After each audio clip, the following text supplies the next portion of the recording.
business ideas.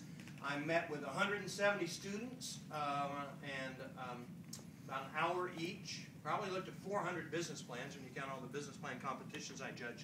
Of the 170 students, about a quarter of them were getting an MBA at Macombs, including evening and weekend programs and everything. And about a quarter were undergraduates in business, and about half were outside of Macombs, because that was part of what the dean wanted to achieve, was reach out to the whole university. And that was a one-year thing, a new entrepreneur in residence every year, but I loved doing that. And also guest lectured, I think, to about 6,000 students in different classes, and kind of an overhang left over.